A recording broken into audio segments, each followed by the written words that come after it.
Vijayawada cinema ఎలా ఉండబోతుంది? Cinema అయితే ర్యాంప్ ఉంటుంది, చాలా ర్యాంప్ ఉంటుంది కాబట్టి అంతమంది క్రౌడ్ వచ్చారు. కానీ వీళ్ళ మెయింటెనెన్స్ సరిగ్గా లేదు. కరెక్ట్ ప్లానింగ్లో మెయింటెనెన్స్ చేస్తుంటే ప్రీ రిలీజ్ ఈవెంట్కి చాలా బాగుంటుంది. మరి రేపు దీనికి ఎలా ఉందంటే రేపు ఫ్యాన్స్ థియేటర్లో ఏ రకంగా తత్తరిస్తారో చూడాలి. అది మెయింటెనెన్స్ అంటే ఏం మెయింటెనెన్స్ బాగాలేదు? ఎంట్రీ ప్లానింగ్స్ అనేది సరిగ్గా ఇవ్వాలి. Entry planning VIP super fans entry అనేది ఒక వేలో ఇచ్చుంటే కరెక్ట్ వేలో ఎంట్రీ ఇచ్చేసి ఉంటే వచ్చిన ఫ్యాన్స్ వెళ్తా కూడా చాలా బాగుంది.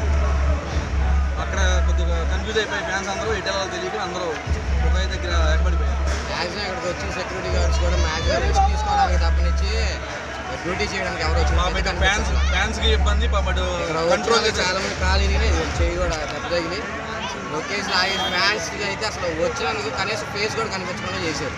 అలా ఉంది మెయింటెనెన్స్. దాదాపు 5 గంటలకు వచ్చాము, సాయంత్రం 5ంటికి వచ్చి ఇప్పుడు దాకా కనీసం ఫేస్ కూడా చూడలేము. మెయింటెనెన్స్ అంత ఇదిగా ఉంది. బౌన్సర్స్ కూడా ఇబ్బంది అయిపోయారు. బౌన్సర్స్ అయితే అసలు ముందు వాళ్ళు గొడవలు వచ్చిన గెస్ట్లు బౌన్సర్స్ కూడా డబ్బులు ఇస్తే లోపల పంపిస్తారు. పాస్ ఉన్నా సరే డబ్బులు తీసుకొని మనిషికి 1000 రూపాయలు అంట. డబ్బులు ఇస్తే అప్పుడు లోపల పంపిస్తున్నారు.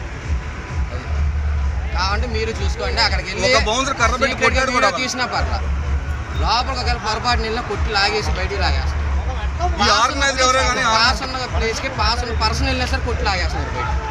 అది అంత ఇబ్బందిగా ఉంది. మెయింటెనెన్స్ అయితే సరిగ్గా లేదు, అసలు ఎవ్వరికీ లేదు. ఫ్యాన్స్ కాదు అసలు వచ్చి ఇక్కడ వచ్చిన ప్రతి ఒక్కరికి మహేష్ బాబు ఫ్యాన్స్ వచ్చారు, పవన్ కళ్యాణ్ ఫ్యాన్స్గా సపోర్ట్గా వచ్చారు. అందరూ ఏ ఫ్యాన్స్ కానీ ప్రభాస్ ఫ్యాన్స్ అందరూ అన్ని హీరోల ఫ్యాన్స్ వచ్చారు. కానీ ఎవ్వరు కనీసం సాటిస్ఫాక్షన్ అనేది లేదు. స్టేజ్ 5 గంటలకు వచ్చి ఇప్పుడు దాకా చూడడానికి 5 చాలా వరకు బాగుంది. మేము ఎంజాయ్ చేస్తాం, వెళ్ళాలి లోపలికి వెళ్ళాలి. ఒకసారి మాకు బాయ్స్ వచ్చి సూపర్ కాన్ఫిడెన్స్.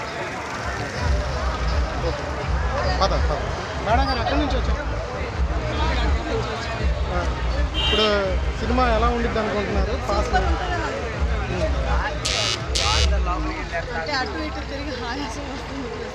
మెయింటెనెన్స్ లేదు కదా, గ్రౌండ్ మెయింటైన్ చేయలేనప్పుడు ఇంతలా పెట్టుకోవద్దు. గ్రౌండ్లో ఎందుకు వచ్చేది అమ్మాయిలందరూ పనిగట్టుకొని మేము వచ్చి 5కి వచ్చాం, కానీ లోపలికి వెళ్ళిపోయి ఎంఐపీ పాస్ ఉన్నాయి, యూజ్ లేదు కదా. గ్రౌండ్ని మెయింటైన్ చేయగలగాలి. కనీసం పోలీసులు సహకరించట్లా, ఎవరు సహకరించట్లా. ఖాళీ రూపాయి 5 మంది అక్కడ ఉన్నారు, అంబులెన్స్లు 4 వచ్చినాయి. వాళ్ళు ఎవరికి పట్టించుకోరుగా.